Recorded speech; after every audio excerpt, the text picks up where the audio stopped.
Hi friends, welcome to our channel. Satyabhama serial next ఎపిసోడ్లో ఏం జరగబోతోందో ఈ వీడియోలో చూసి తెలుసుకుందాం. క్రిష్ దగ్గర మాట తీసుకున్న మహాదేవయ్య అసలేం జరిగింది అని తెలుసుకోవడానికి ఈ వీడియోని స్కిప్ చేయకుండా ఎండ్ వరకు చూసేయండి. మహాదేవయ్య సత్యని పార్టీ ప్రెసిడెంట్ గారి ఇంటికి వచ్చినప్పుడు ఆయనకి ఏర్పాటు చేసే లంచ్ నుంచి ఆయనకి మహాదేవయ్య గురించి అన్నీ మంచి మాటలు చెప్పేంత వరకు మొత్తం దగ్గరుండి సత్యనే చూసుకోమని క్రిష్కి చెప్తాడు.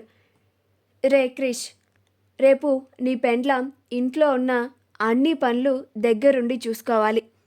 పైగా ఆ రోజు మీడియా వాళ్ళతో చెప్పినట్లుగా రేపు నా గురించి మంచిగా చెప్పాలి అని అంటాడు. అప్పుడు సత్య అక్కడి నుంచి వెళ్ళిపోతుంది.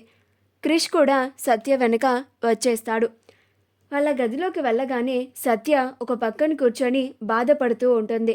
అప్పుడు క్రిష్ సత్య అని పిలుస్తాడు. అప్పుడు సత్య, క్రిష్ కోర్టుకు వెళ్ళావు కదా, అక్కడ ఏం జరిగింది అని అడుగుతుంది. అప్పుడు క్రిష్ ఏం చెప్పాలో అర్థం కాక, ఇప్పుడు మామకి బెయిల్ రాలేదన్న సంగతి సత్యకి ఎట్లా చెప్పాలి, అసలే సత్య మనసు చిన్నబుచ్చుకుంది, ఇప్పుడు ఇంకాస్త బాధపడుతుంది అని అనుకుంటూ ఉంటాడు. అప్పుడు సత్య ఏం మాట్లాడవేంటి క్రిష్, ఏమైంది అని అడుగుతుంది. అప్పుడు క్రిష్ గది మామకి బెయిల్ రాలేదు సత్య, మామనే నేను ఈ నేరాన్ని చేశాను అని కోర్టులో అందరి ముందు ఒప్పుకున్నాడు అని అంటాడు. అప్పుడు సత్య ఏడుస్తూ ఉంటుంది. ఎందుకు క్రిష్ మా నాన్న ఇలా చేస్తున్నారు అని బాధపడుతూ ఉంటుంది. అప్పుడు క్రిష్ బాధపడకు సత్య, ఏం కాదు, మనం ఇంకో లాయర్ని వెతికి మీ నాన్నని ఎలాగైనా సరే బయటికి తీసుకొద్దాం, నేనున్నాను కదా అని ధైర్యం చెప్తూ ఉంటాడు. అలా క్రిష్ సత్య, రేపు నువ్వు ఇలా బాధపడకు, కొంచెం నవ్వుతూ ఉండు, అందరి ముందు బాగోదు, రేపు బాపు పూజ పెట్టిండు కదా, ఆ పూజని మన చేతుల మీదుగానే జరిపిస్తా అని చెప్పిండు కదా, నువ్వు నేను కలిసి ఆ పూజని జరిపించాలి, నువ్వు ఇలా బాధపడుతూ కూర్చుంటే బాపుకి కోపం వస్తుంది అని అంటాడు. పైగా రేపు మన ఇంటికి పార్టీ ప్రెసిడెంట్ గారు కూడా వస్తున్నారంట, ఆయనకి లంచ్కి దగ్గరుండి బాపు చెప్పినట్లు నువ్వే చూసుకోవాలి, పార్టీ ప్రెసిడెంట్ గారి ముందు బాపు గురించి మంచిగా చెప్పాలి అని అంటాడు.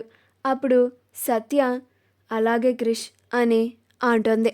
మరుసటి రోజు అందరూ లేచి రెడీ అవుతారు. అప్పుడు మహాదేవయ్య క్రిష్ని పిలుస్తాడు. అప్పుడు క్రిష్ ఏంటి బాపు అని అంటాడు.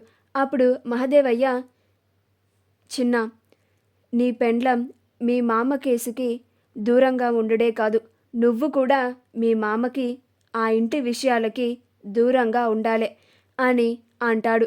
అప్పుడు క్రిష్ గదేంటి బాపు గట్లంటవేంది అని అంటాడు. అప్పుడు మహాదేవయ్య, కొన్నాళ్ళ వరకు మనం ఆ కుటుంబం గురించి, ఆ కుటుంబ సమస్యల గురించి పట్టించుకోకపోతేనే నా రాజకీయ భవిష్యత్తు మంచిగుంటుందిరా అని అంటాడు. అప్పుడు క్రిష్ గట్లని సత్య వాళ్ళ నాన్న కష్టంలో ఉంటే అట్లెట్లా వదిలేస్తాం బాపు అని అంటాడు. అప్పుడు మహాదేవయ్య, గదంతా కాదురా, నువ్వు ఆ ఇంటి విషయాలని పట్టించుకోనని నాకు మాటివ్వు అని అంటాడు. అప్పుడు క్రిష్ మహాదేవయ్యకి మాటిస్తాడు. మా వీడియో కనుక మీకు నచ్చినట్లయితే లైక్ చేయండి, షేర్ చేయండి, మా ఛానల్ని సబ్స్క్రైబ్ చేసుకోండి, పక్కనే ఉన్న బెల్ ఐకాన్ని క్లిక్ చేయడం మాత్రం మర్చిపోకండి.